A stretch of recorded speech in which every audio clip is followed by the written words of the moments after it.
As-tu déjà remarqué que la plupart des hommes modernes souffrent du dos, alors que les anciens moines, eux, pouvaient rester assis des heures en méditation, sans plainte, sans douleur? Ce paradoxe n'est-il pas troublant? Nous avons des lits plus confortables, des chaises plus sophistiquées, des médecins et des remèdes, et pourtant la souffrance dorsale est devenue une compagne quotidienne de nos vies. Dans les monastères anciens, il n'y avait pas de fauteuil ergonomique, pas de kinésithérapie, pas de technologie pour soutenir la colonne vertébrale. Et pourtant, les moines conservaient une posture digne, un dos solide, une paix profonde dans leur corps. Leur secret ne résidait pas dans des objets extérieurs, mais dans une compréhension intime de l'esprit, de la respiration et du mouvement. Dans cette vidéo, je vais partager avec toi certains de ces secrets oubliés, des vérités simples mais puissantes qui peuvent transformer ta relation à ton corps, apaiser tes tensions et te ramener à une sagesse plus profonde que n'importe quel traitement moderne. Reste avec moi jusqu'à la fin, car tu découvriras une vérité qui pourrait non seulement libérer ton dos, mais aussi changer ton regard sur la vie. Et si tu souhaites recevoir encore plus de perles de sagesse bouddhiste, je t'invite à t'abonner dès maintenant et à écrire en commentaire cette phrase « Mon corps est mon temple, mon esprit est sa lumière ». Dans le Dhammapada, il est dit « Le corps est fragile, semblable à une jarre d'argile, mais l'esprit éveillé est comme une forteresse imprenable ». Les moines savaient que la posture extérieure n'était que le reflet d'une posture intérieure. Un dos droit ne venait pas seulement de muscles forts, mais d'un esprit clair et apaisé. Dans les monastères, on enseignait aux novices que chaque respiration devait être un retour à l'équilibre. La méditation assise n'était pas une contrainte pour le corps, mais une libération. Chaque inspiration redressait la colonne comme une tige de bambou souple et solide à la fois. Chaque expiration libérait le poids inutile de l'ego et des tensions accumulées. Aujourd'hui, nous avons oublié cette sagesse simple.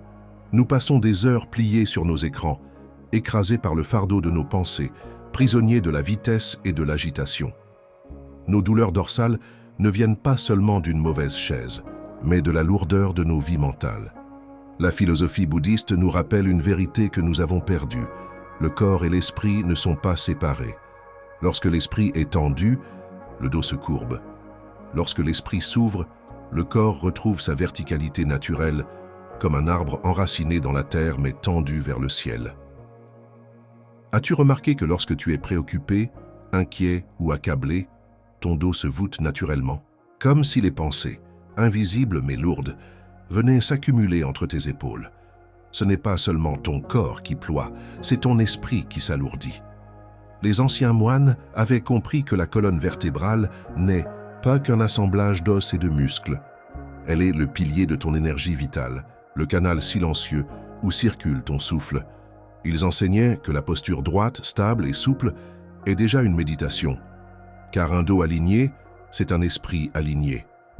Le Bouddha lui-même, dans ses méditations sous l'arbre de la Bodhi, gardait toujours le dos droit, immobile comme une montagne, mais vivant comme une flamme. Cette verticalité n'était pas un effort forcé, mais une expression naturelle d'un esprit éveillé. Dans nos vies modernes, nous cherchons des solutions rapides au mal de dos, coussins ergonomiques, médicaments, massages. Mais si tu ne changes pas ton rapport à ton esprit, aucune chaise, aussi sophistiquée soit-elle, ne pourra réellement te libérer. Les moines savaient que la guérison du dos commence dans le souffle, dans l'attention à chaque geste, dans le silence intérieur. Prends un instant ici et maintenant. Redresse doucement ton dos, ferme les yeux et ressens. Ton souffle descend le long de ta colonne comme une rivière qui nettoie les pierres. Chaque respiration consciente, une tension s'efface. N'est-ce pas déjà une guérison qui commence? Les déséquilibres modernes, stress, anxiété, agitation permanente, sont comme des fardeaux invisibles que nous portons chaque jour. Nous nous croyons victimes de notre corps, mais en vérité, c'est notre esprit qui plie le corps sous son poids. Les moines, eux, vivaient autrement. Chaque pas était un pas conscient. Chaque assise était un trône silencieux. Chaque respiration était une prière invisible. Et de cette attention constante naissait une liberté que nous avons perdue. Les moines enseignaient que la respiration est le premier secret. Lorsque ton souffle est court, ton dos se crispe. Lorsque ton souffle s'apaise, ton dos se détend. Ainsi, en portant ton attention au souffle, tu libères naturellement la colonne de ses tensions. Le souffle est comme un vent invisible qui traverse ton corps. Si ce vent est agité, il courbe, à l'arbre fragile que tu es. Mais si ce vent devient paisible, l'arbre se redresse sans effort. Pratique simple. Assieds-toi. Inspire lentement, comme si l'air descendait jusqu'à la base de ta colonne. Expire et imagine que chaque nœud, chaque lourdeur quitte ton dos. Tu verras que ton corps se redresse non pas par contrainte, mais par libération. Pourquoi les moines pouvaient-ils rester assis des heures sans souffrir?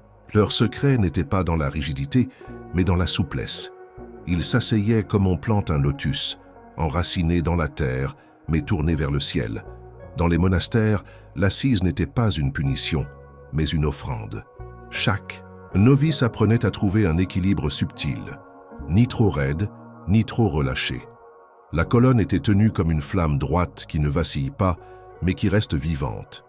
Ce que nous appelons aujourd'hui mal de dos venait rarement, troubler leur méditation, car ils savaient écouter leur corps.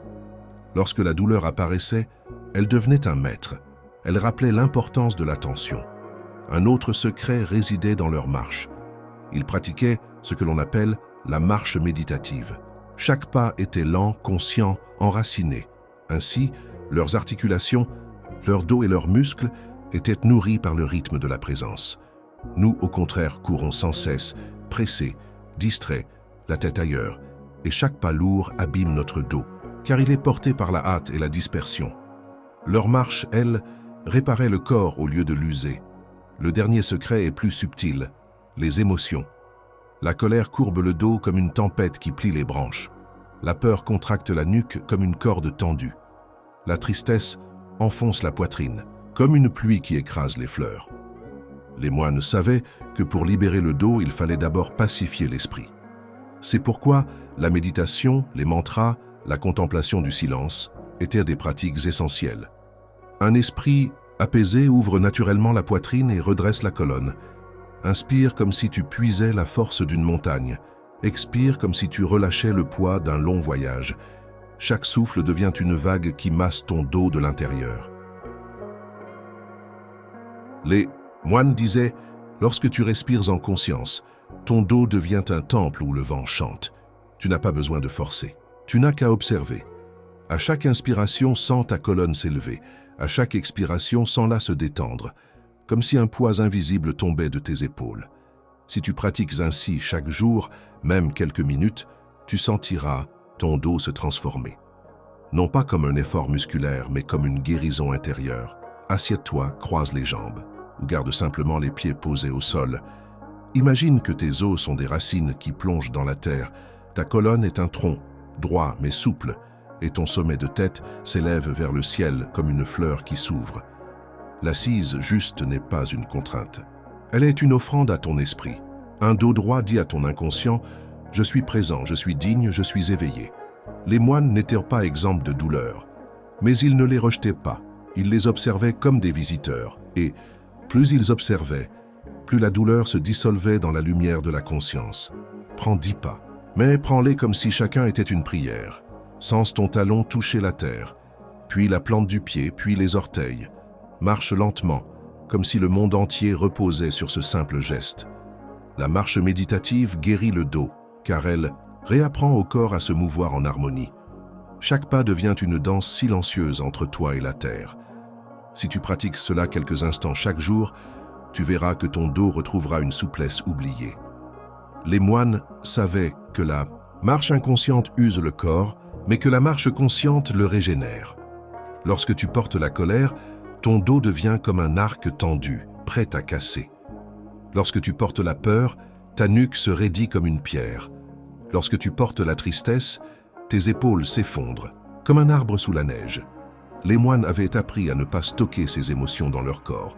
Ils les regardaient passer, comme des nuages qui ne font que traverser le ciel. Et en laissant passer les nuages, ils laissaient le ciel leur esprit redevenir vaste, lumineux, léger. C'est ainsi que leur dos restait libre. Non pas parce qu'ils étaient physiquement exceptionnels, mais parce qu'ils savaient ne pas porter inutilement le poids invisible des émotions. Aujourd'hui, si tu veux retrouver ce secret, Commence par une chose simple. Assieds-toi droit, ferme les yeux, respire profondément et demande-toi « Quel poids invisible suis-je en train de porter dans mon dos ?» Ne cherche pas à répondre avec des mots. Ressens. Tu verras que ton dos se libère, non pas quand tu le forces, mais quand tu lui retires ce que ton esprit y avait placé. C'est là la première porte vers la guérison. Et les anciens moines, par leur vie simple et consciente, avaient trouvé la clé. As-tu déjà ressenti que certaines douleurs dans ton corps ne venaient pas d'un accident, ni d'un effort physique, mais d'un poids plus ancien, plus mystérieux? Les moines parlaient du karma subtil, non pas comme une punition, mais comme une mémoire que le corps conserve. Chaque peur non exprimée, chaque colère refoulée, chaque tristesse non accueillie, s'imprime comme une empreinte invisible dans ta colonne vertébrale. Ton dos devient une bibliothèque silencieuse où s'accumulent les histoires non digérées. Ainsi, le mal de dos est parfois moins une blessure du corps qu'une cicatrice de l'esprit. Les anciens savaient que méditer, c'était aussi lire ces empreintes, les accueillir, les laisser se dissoudre, et peu à peu, le dos se libérait de ce poids ancien. Pourquoi courbons-nous tant notre dos? Parce que nous voulons tout porter. Nous portons notre travail, nos proches, nos ambitions, nos regrets. Nous portons le fardeau de ce moi qui veut tout contrôler, tout réussir, tout posséder. Les moines enseignaient que ce moi est une illusion. Il est comme une ombre que nous prenons pour une montagne.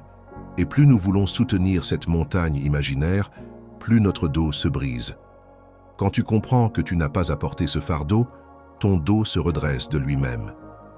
Non, pas parce que tu l'as forcé, mais parce que tu as cessé de porter ce qui n'existe pas vraiment. La philosophie bouddhiste parle de shunyata, la vacuité. Non pas le néant, mais l'espace. L'espace dans lequel toutes choses apparaissent et disparaissent. Ton dos souffre. Lorsque tu crois que tout est lourd, figé, permanent, mais quand tu découvres la vacuité, tu comprends que les douleurs, les tensions, les émotions sont comme des nuages passagers dans un ciel immense. Alors ton dos s'allège, non parce que tu l'as guéri comme une machine, mais parce que tu as cessé de croire que ces douleurs étaient éternelles. Les moines disaient « Ce n'est pas le poids du monde qui te brise, c'est ton attachement à ce poids. » Lorsque tu refuses de lâcher prise, tu agrippes des fardeaux qui n'étaient pas les tiens, et ton dos ploie. L'attachement est une chaîne invisible. Tu crois tenir quelque chose de précieux, mais en réalité, c'est cette chose qui te retient. Quand tu lâches, ton dos se redresse comme un oiseau qui retrouve ses ailes.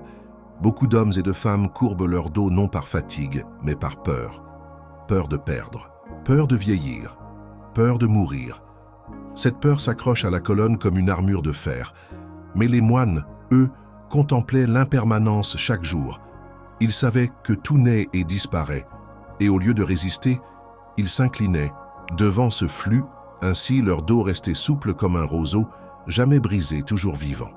Les moines aimaient les paradoxes. Ils disaient « Si tu veux te redresser, cesse d'essayer de te redresser. » Ou encore « Ton dos devient libre quand tu comprends qu'il n'y a rien à libérer. » Ces phrases semblent absurdes pour l'esprit rationnel, mais elles brisent les murs de l'ego, et dans cet espace, le corps retrouve naturellement son équilibre. Car le vrai secret, c'est que ton dos n'est pas séparé de ton esprit. Quand tu éveilles l'un, tu guéris l'autre. Un disciple demanda un jour à son maître, « Maître, mon dos me fait souffrir. Chaque méditation est une torture. » Le maître sourit et répondit, « Ce n'est pas ton dos qui souffre, c'est ton esprit qui refuse de plier. » Alors le disciple comprit que la douleur n'était pas seulement physique, elle était la voix d'un attachement caché, d'une peur, d'une résistance intérieure. En acceptant de s'asseoir dans la douleur, non pour la rejeter mais pour l'écouter, il découvrit que la douleur perdait son emprise. Son dos se redressa, non par la force mais par la compréhension. Imagine un lac agité par le vent. Ses vagues frappent les rives, son eau se trouble, son reflet se brise. Ton esprit, lorsqu'il est agité, fait la même chose à ton dos. Tension, crispation, douleur apparaissent comme les vagues d'un lac en tempête. Mais lorsque le vent tombe, le lac retrouve son calme, et sans effort, il reflète le ciel. Ainsi, lorsque l'esprit s'apaise, ton dos se détend naturellement. Les moines avaient compris que guérir le corps sans guérir l'esprit, c'est comme vouloir lisser un lac sans calmer le vent. Beaucoup de douleurs viennent de notre besoin de prouver, de réussir, d'accumuler. Chaque ambition devient une pierre posée sur notre colonne. Chaque désir inassouvi devient une tension, logée entre nos omoplates. Les moines n'étaient pas exempts de désirs, mais ils les observaient sans s'y attacher. En apprenant à laisser passer ces flammes, ils ne laissaient pas le feu consumer leur dos. Ils portaient peu de choses, et c'est pourquoi leur corps restait léger. Un maître rappelait souvent « Même ta douleur de dos est impermanente. Ne l'appelle pas tienne, ne l'appelle pas éternelle. Observe-la et elle se dissoudra comme la rosée au soleil. » Trop souvent, nous disons « mon mal de dos ». Et en le nommant mien, nous l'enchaînons à notre identité. Mais la vérité est que rien n'est mien. Tout vient, tout repart. Ton dos souffre moins quand tu cesses de lui imposer une identité figée. Voici l'un des plus grands paradoxes transmis par les moines. Plus tu luttes contre la douleur, plus elle grandit. Plus tu l'accueilles, plus elle disparaît. Cette vérité bouleverse l'ego qui veut toujours combattre, contrôler, réparer. Mais l'esprit éveillé sait que la guérison naît du lâcher-prise. Et dans ce lâcher-prise, le dos, comme une branche trop tendue, retrouve sa souplesse. Ainsi, les anciens moines ne portèrent pas un secret magique réservé à quelques initiés. Leur secret était une manière d'habiter le monde, une façon de respirer, de marcher, de s'asseoir, de penser. Tout était méditation. Et parce qu'ils vivaient ainsi, leur dos restait libre. Si tu comprends cela, tu comprends que ton mal de dos n'est pas une fatalité. C'est un messager. Et si tu écoutes ce message avec attention, il peut devenir une porte vers une libération plus profonde, celle de ton esprit. Assieds-toi, respire. Avant d'apprendre des méthodes, souviens-toi. Le plus grand secret est toujours la simplicité. Les anciens moines n'avaient pas 1000 techniques. Ils avaient une présence. Prends conscience de ton souffle. Inspire profondément par le nez et imagine que l'air descend jusqu'à la base de ton dos, là où tes reins reposent comme deux pierres sacrées. Expire lentement par la bouche et sens chaque vertèbre se détendre comme si une tension invisible quittait ton corps. Pratique cela 3 fois le matin, 3 fois le soir. Ce n'est pas une gymnastique. C'est une prière silencieuse adressée à ton corps. Asseyez-toi au sol ou sur une chaise si ton corps te le demande. Ferme les yeux. Redresse ton dos, non par effort, mais comme une tige de bambou qui pousse vers la lumière. Place tes mains. Sur tes genoux, détends tes épaules. Pendant quelques minutes, répète intérieurement « Je suis stable, je suis libre, je suis lumière ». Ce mantra accompagne ta colonne. Il allège ton cœur et libère ton dos. Chaque jour, offre-toi quelques instants de marche lente. Fais 10 pas en silence, en synchronisant ton souffle et ton mouvement. À chaque pas, dis en toi « Je suis arrivé, je suis chez moi ». Ta marche devient un retour à toi-même. Ton dos retrouve sa souplesse, car il n'est plus emporté par la vitesse du monde. Avant de dormir, lève-toi, joins les paumes devant ta poitrine, puis étends doucement les bras au ciel en inspirant. Imagine que tu offres ton dos à la lumière. En expirant, abaisse lentement les mains, en ressentant chaque vertèbre se délier. Cet étirement simple, répété chaque soir, réharmonise ta colonne, comme on accorde un instrument de musique. Les moines utilisaient aussi la médecine naturelle, des infusions de gingembre pour réchauffer et assouplir les muscles, des décoctions de curcuma pour apaiser les inflammations et des huiles de sésame chauffées pour masser doucement le dos comme un rituel de guérison. Ces plantes, simples et accessibles, rappellent que la nature entière est un allié dans notre chemin vers la santé. Avant de te coucher, assieds-toi. Quelques instants. Ferme les yeux. Pose ta main sur ton cœur, l'autre sur ton bas du dos. Respire profondément et dis en toi « Je dépose mes fardeaux. Je rends à la nuit ce qui ne m'appartient plus. » En répétant ce rituel, tu ne dors plus avec tes tensions. Tu laisses ton dos goûter au repos véritable. Les anciens moines enseignaient que les mains peuvent guider l'esprit et l'esprit guérir le corps. Assieds-toi, dos droit, et place tes paumes ouvertes sur tes genoux, tournées vers le ciel. Laisse tomber tes épaules comme si tu abandonnais tout fardeau. Ce geste, simple mais puissant, est appelé le mudra de l'abandon. À chaque respiration, imagine que ton dos relâche une chaîne invisible. Ton esprit se rappelle. Tu n'as rien à porter, tu n'as qu'à être. Ferme les yeux. Visualise ta colonne vertébrale comme un tube de lumière, partant de la base de ton bassin jusqu'au sommet de ton crâne. À chaque inspiration, vois cette lumière s'intensifier. À chaque expiration, imagine que les nœuds sombres de tension se dissolvent dans cette clarté. Pratique cela 10 respirations. Tu verras que ton dos n'est plus seulement un assemblage d'eau et de chair, mais un axe vivant de conscience. Allonge-toi au sol, les bras ouverts, paumes vers le ciel. Ferme les yeux et répète doucement « Je ne retiens rien, je ne contrôle rien, je me laisse porter ». Sens ton dos se fondre avec la terre. Comme une rivière retrouve son lit, ton corps retrouve son équilibre.